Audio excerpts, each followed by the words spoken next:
I thought I'd just make a little video. I had some interesting stuff going on the last few days. Well, it's been an interesting winter. Uh, this year has been very interesting. I've been sick with, turns out it's ulcerative colitis. Didn't know what it was. I thought I just had some kind of parasite or something. Um, but it really, really put me down. Like, wasn't feeling well and having a lot of symptoms that were very inconvenient and made it hard to work, my job and stuff. So I'm really grateful that that's getting resolved, and I'm working on that, and it's a blessing. Um, but I had a thought, I shared with my other video. I just made a video this morning, and I had this thought of God being the original program. So, we're always talking about, programming and how we're being manipulated and how we're being controlled. And the system controllers are using these very advanced programming tools. I mean, obviously, we know about TV, the media. I mean, it's all programmed, but there's other stuff. We're programmed with stuff at much deeper levels that we don't even know. We might have um, stuff going on that we just have no idea of. And it's like an old house. You always hear about houses that are kind of haunted and stuff, and people move in and they start having weird things happen, or some of them really are like, demonically haunted, and it's really, you just got to get out of the house, move, or whatever. Well, our this soul system that we have, this system that's in place, there's residue. So when you come back into this life, there's residue attached to it. I don't think you have to be, uh, dogmatic about the beliefs or anything, but it just makes sense. It's like you buy a used car, and it might have, issues that you didn't know about. And so you're living your life, and you're like, why is this, why do I do this? Or why am I not quite where I'm supposed to be? You have this idea of, I should be here, but I'm not. What's holding me back? And I had that thought today. Kamish talked about, in Sahaj Marg, in the path, the natural path, is you ask yourself that question. Well, what is holding me back? And you don't have to know the answer. I mean, obviously you won't know the answer, but you're opening up a line of communication with this godly energy that guides you. It's going to give you insights. And it's first, it might seem like there's a big disconnect between the asking the question and getting the insight. And I think as you become more and more clear, there becomes less and less disconnect. Anyway, because this godly energy is moving back in, the heart space is being cleared of these past impressions, and it's like a computer. You have a hard drive that's basically just a blank slate, and you install programs on this hard drive. Some programs are good. Some programs might have little weird things. They might have flaws in their system, just because that's the nature of reality, right? There's flaws. It's a flawed system. We're not in a perfect system. And of course, you could argue that that's for a reason, to teach us lessons and things like that. But just from where you're at right now, you may not know that. You'll be like, oh, I keep doing this stupid thing. I keep doing this pattern repetition over and over again, and I'm creating suffering for myself. And so that's that's kind of like the first part of the journey, is you want to stop suffering, right? So you might seek out drugs, alcohol, relationships, just to escape the suffering, but it always comes back like 10 times worse, right? When you do it like that. And anyway, this system is I'm kind of on a rant about it because I'm just having some realizations. It's helped me through a difficult time in my life. That's all. It's helped me. It's helping me through a difficult time, and it gave me perspective that I would not have had. And there's an upliftment that happens with it. It's almost imperceptible, but I was writing in my journal today about my meditation journal, which I don't do a real great job of keeping up on. But when I have an interesting experience, I write stuff in there. And I was thinking about the Sahaj Marg prayer, and if you break it down into, there's like 3 different lines in the Sahaj Marg prayer, and each line is symbolic of this creating this space in the heart.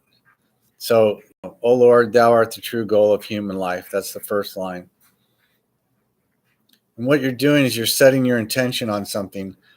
Oh, God is the goal of human life. I thought the goal was, do, have, consume, and what can I get, and how much can I acquire, and all that.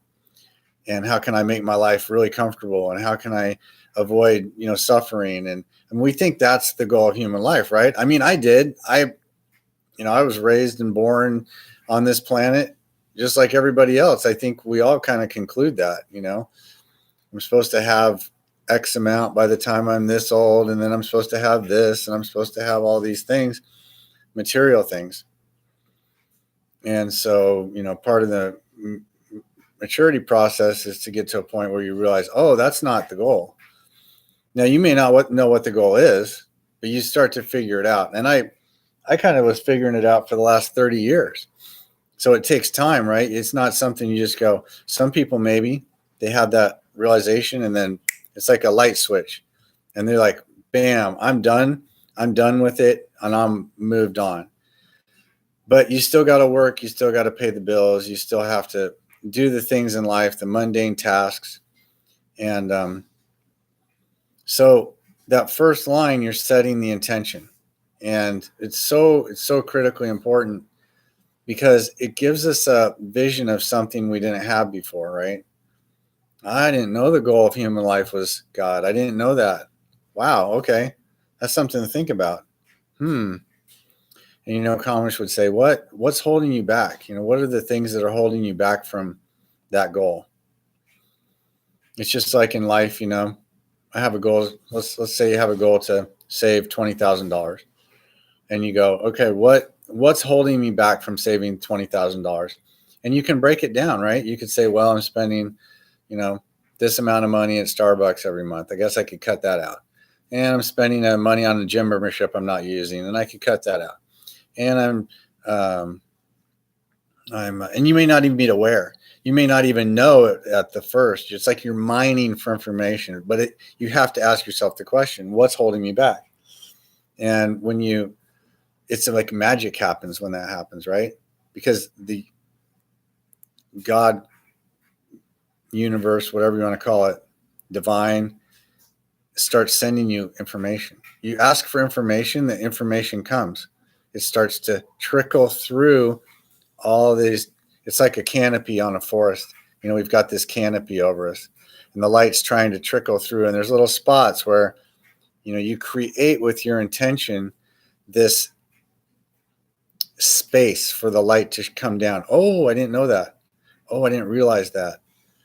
And, you start to figure out, oh, I'm spending more here, and I've got debt here, and I've got interest payments that I didn't realize were so high, and I can get those changed. I can make adjustments once I have perspective. So, and then the second part of the Sahaj Marg prayer is about barriers, right? How we've created barriers in our life. And, oh Lord, thou, art the true goal of human life. We are yet but slaves to our wishes, holding bar to our advancement. So we're actually attaching ourselves to things that are blocking us from receiving more.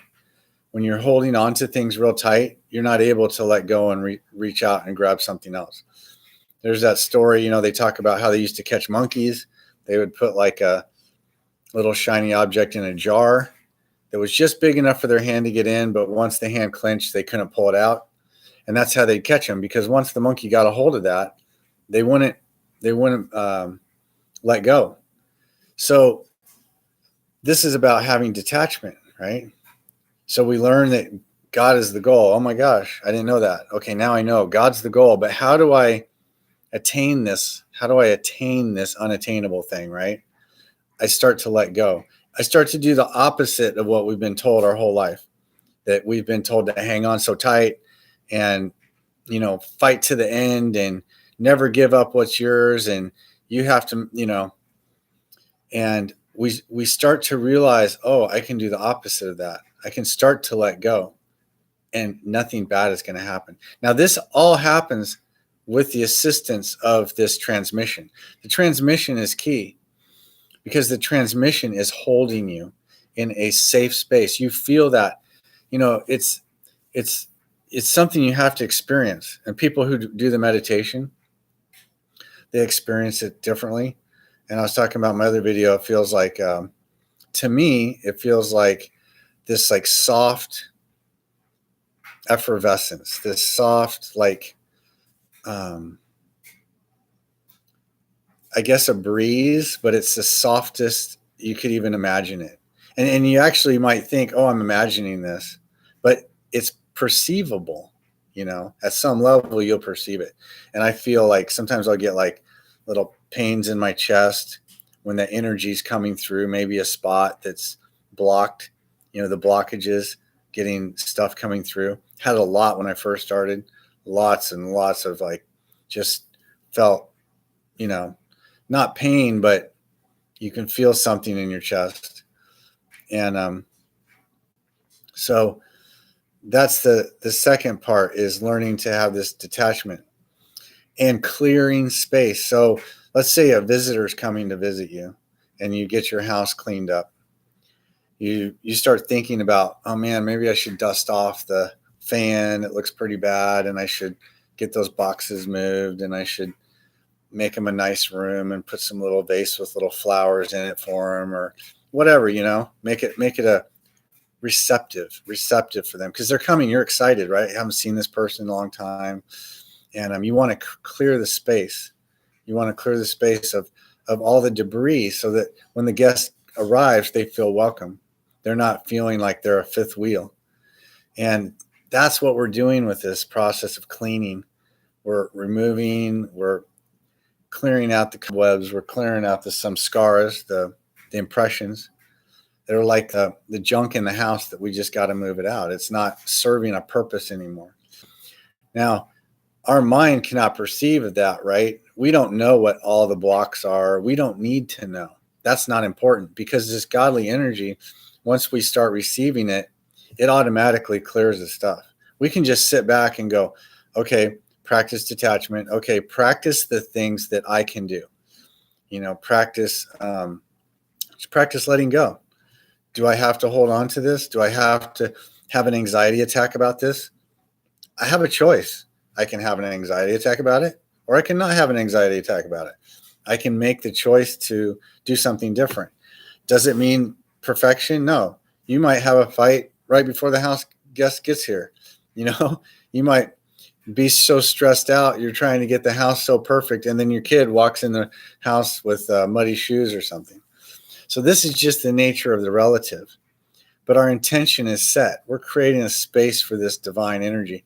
And no matter what happens in my life, I'm creating that space. That's my goal in my life, is to create space for this divine energy. And then the last part is, oh Lord, thou art the only God in power that can take us to that stage. So this energy, this godly energy, finds residence back in the heart. It automatically lifts you to a higher level. You don't have to try really hard or focus or work or sweat and make things happen and make it so difficult. You actually just do the opposite. You completely let go. This godly energy comes in and it automatically elevates our consciousness to whatever place it goes. It doesn't matter. It doesn't matter. This stuff about fourth dimension, fifth dimension, sixth dimension. Who gives a shit? What does it matter? You're going to elevate to a higher consciousness when this godly energy resides. It doesn't matter what you want to call it. You could call it 50th dimension. It's totally irrelevant, because once that happens, you're automatically on you got the magic carpet ride, man. You're just kicking back for the ride. It's going to be beautiful. No matter what dimension you want to call it, it is going to be perfection, right? That's what we all want, right? We want that perfectedness. We want to feel like we're on the track.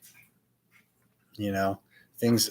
It's a real blessing to have this path, and like I've said a million times, I guess you could do it without the path. You don't have to have it. It's not. I guess you could try to do it on your own, and that would work too. If you had a really, really driven and really, but if you got a lot of blockages, a lot of some scars, a lot of these impressions, your computer, your hard drive is basically foobarred because it's got so much, decrepit on it. It's what do they call that? It's got so much corruption that you basically just have to junk it. Well, these energies, this godly energy, this pranahuti energy, has an intelligence that understands exactly how to unwind all that and keep us safe the whole time. It doesn't come in and just go, okay, I'm erasing your hard drive. There's not going to be anything left. This energy is coming in the most incredibly loving way. It's so subtle and it's so personalized. It knows you intimately. It knows you so intimately. And we can relax and feel safe in that. And that's my experience, and this is the key with it, is you have to have your own experiences. And I will say this with the meditations. The meditations, the experiences I've had with meditation are definitely evolutionary. One precedes the other for a reason. And it's a great gift, because it's exactly what you need, exactly at that time, exactly at that moment. And you can start to trust it and trust the process and trust that it's exactly right. And that's a rare thing in this life, to be able to, have that. And in this world of turmoil and everything else, but just to start having that sensation, oh, it's going to be okay. That was my first experience with it, was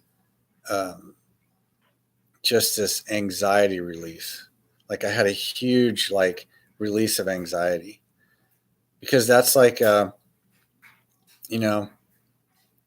like you're trying to clean out your room and there's a big giant piece of furniture right in the middle of the room. Well, that's the first thing that's got to go, right? I mean, the biggest, most ugly thing is the thing that's got to go first. Then you can start to work on the minutia. You can start to work on the little bits and little parts, and the thought patterns. Why do I go down this thought pattern? Why do I step into this anger? Why do I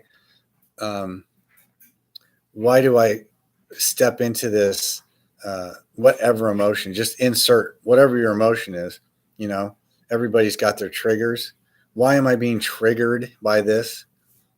And you start to see the people around you, instead of seeing them as a liability to the process of growth. You start to go, oh, thank you, God. Thank you for bringing this person, because this person's actually triggering me triggering me over and over and over so that I can figure it out. I don't have to step into it. Now, you might still do it for a while, but then you start to realize, oh, wait a second, I have a choice. And I've been having that happen to me quite a lot. And I still go down the rabbit hole. I still get wound up. I still, when I'm tired, when I don't feel good, when you're sick, it's easy to get caught into that record. It's like, it's easy to drop the needle and just let the record spin, on that song that you're playing, because you're really just playing a song, and what happens is with the godly energy coming in, it's like a refreshment, right? It's like refreshing the screen. You start to see things from a different perspective. Oh, when my spouse does this, it's actually it's assisting me to deal with something that I need to deal with. Instead of saying, oh, they're doing this to me and I'm a victim and I'm getting treated bad. Instead, it's like, oh, they're giving me a great insight. They're giving me a gift, a very special gift that only they could do. And actually, the most loving part of the whole thing is, if you think about like soul contracts and, stuff like that, which, I'm assuming that stuff's legit. We all are here working together. But think about that, I mean, the people that might trigger you the most, that make you the most mad, they might be your best pal, on a higher level of consciousness. They took on that role to make you grow an exponential amount in this lifetime, and ultimately that would be the goal, right? In this lifetime is to grow the most you can, whatever that means. And so it's just a different perspective to have, but it comes freshness of the practice. The practice creates a freshness. And I thought it was interesting. I'll allude to this book that I read that I haven't read all of it. It's got a lot of Vedic stuff in it. Kind of dry, to be honest. That stuff kind of bores me a little bit. But, Babaji was talking about the first president of the Heartfulness System, Lalaji, and he would basically prescribe different things to different people. So someone would come in and he might have them do yoga postures. Someone else, he might have them do a breathing technique. He might have someone else do mantra meditation. He might have somebody else just do receive transmission. Some people need to approach it from a different avenue. It's like the city centers here. There's different avenues to approach city center, and you'll still get there. Maybe some ways and it's tailor made to the specific personalities. Anyway, I just think that it's interesting.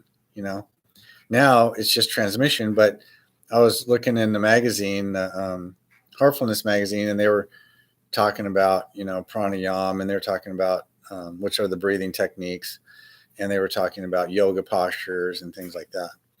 They're tools, they're assets and tools, and give your body the ability to sit for longer periods and things like that.